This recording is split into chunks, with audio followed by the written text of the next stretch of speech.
All right, how do we move forward and begin to change the mindset of society when it comes to young people having sex? I think we need to.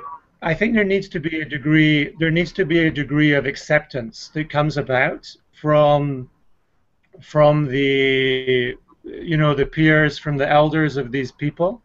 Um, we can look at the South African National HIV Prevalence Incidence and Behavior Survey, which tells us basically that uh, young people are having sex probably now at a slightly younger age than they have before, and also that young people, the condom use in young people, if you compare the 2012 survey with the 2008 survey, it's probably a little bit less than it was.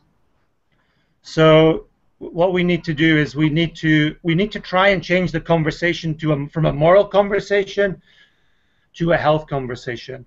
If, and I'm sure they do, if the people engaging with this issue care about those young people, they need to try and adapt to that and see this more as a health issue than a moral one.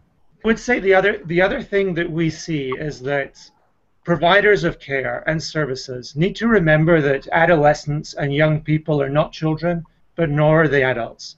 We need to learn how to adapt our health messages and adapt our services so that they are suitable for young people. Young people don't necessarily respond to the same, often quite dry and heavily factual information that we give to adults. So we need to make it interesting to young people. We need to make our information relevant to young people, and we need to make it accessible to young people. So finding places, types of media that young people will access, places that young people will go to, and we need to be a little bit cleverer and a bit more savvy in terms of how we get these messages across to the groups, young people that are most at risk.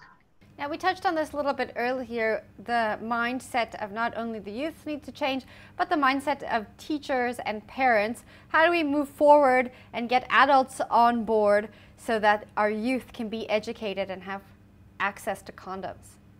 Do these adults, do these teachers care about the health of the children they're responsible for? Yes, I'm sure they do, in most cases.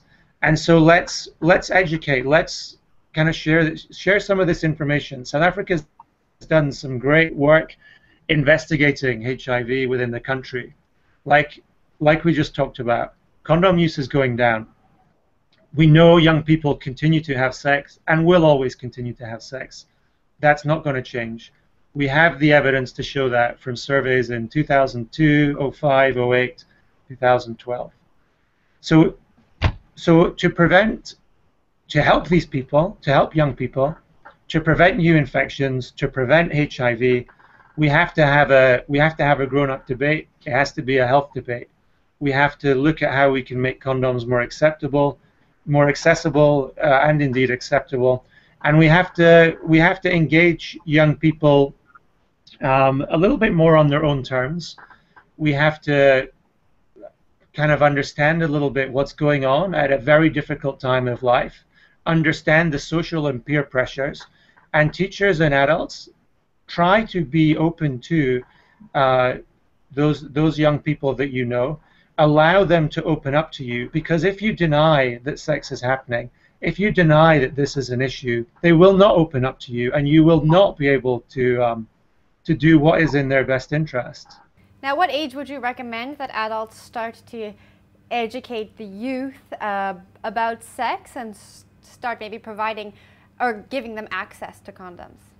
You should well, if we look at 2012 survey, we know that about 1 in 20 females and about 1 in 6 males had sex before the age of 15. So clearly, this kind of conversation has to be going on before the age of 15. It doesn't have to be.